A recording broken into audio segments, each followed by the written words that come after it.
How can you create seamless patterns for textures in Photoshop? It's a good idea to have a library of custom patterns that can be repeated seamlessly across the background.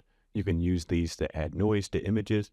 You can even use them for textures in 3D modeling programs. So whenever you're out and about, always be looking for where you can capture patterns and then use them later in your designs. Here, I have two image stills from a car wash. This is just a brush going across the windshield of a car, and it was making cool images.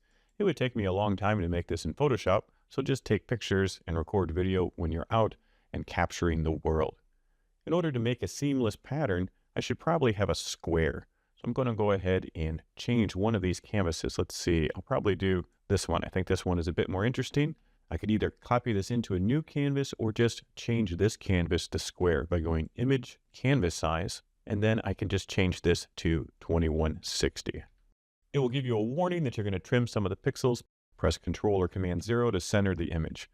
Select Filter, Other, Offset. We know that this is 2160 by 2160, so that would be a good place to start. 1080 and 1080. Now, these edge pixels will wrap around in all directions. The classic way to do this is with the healing brush. So you can just wipe along the edges, and it'll do a good job of starting to hide what's happening here. So I can just drag right along that edge, and that'll start to mask the edge. Then I can drag along this edge, and then drag along that edge. But there are some limitations because we have such a drastic change in value here. So sometimes you can use the clone stamp tool. If I go ahead and change that brush to be a little bit bigger, hold Alt or Option, then I can paint with the clone stamp tool. But often you start to get all these hard edges and it doesn't work very well. Another thing that you can do is go ahead and select the selection brush tool, make that brush nice and big, and then we can paint in this section. It'll give us the Generative Fill prompt, and just go ahead and click Generate. That does a good job of blending that right into the other side.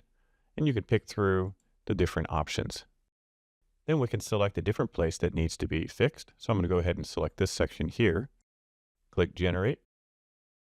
And Generative Fill does a really good job of adding in all these different bubbles. I think that one works pretty well there.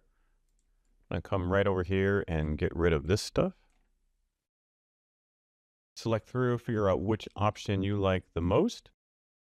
It's always a good idea to go ahead and offset everything again to make sure you haven't damaged any of the edge pixels. You can press Shift+Alt+Ctrl+E or Shift+Option+Command+E on a Mac, and this makes a rasterized layer right on the top.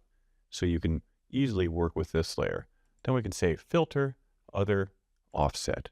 Now, if I use the offset filter, I'll keep it to the same 1080 by 1080, or I can even move it into some other location just to make sure I'm looking for anything that might be an artifact. I think this is looking pretty good. There are a couple places.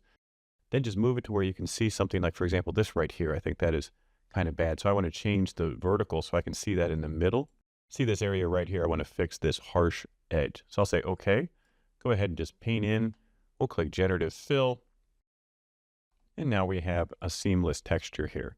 I'm going to press Shift+Option+Command+E again. Now I have this top layer.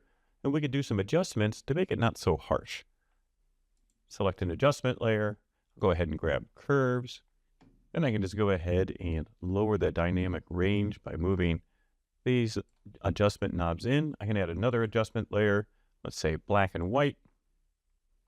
Now I have a nice texture that's repeatable and will work on all images. I could potentially add some blur to make it a bit more blurry, but I kind of like all these bubbles.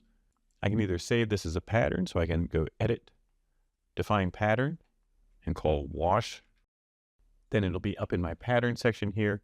So I have this pattern right here. And if I want to make this into a seamless texture, I can create an adjustment layer that's a pattern, select this pattern, then I can bring the scale down, have it at a reasonable size. You're going to see how it flows right into the next piece and is usable as a nice pattern. So hopefully this shows you how you can create tileable pattern quickly in Photoshop.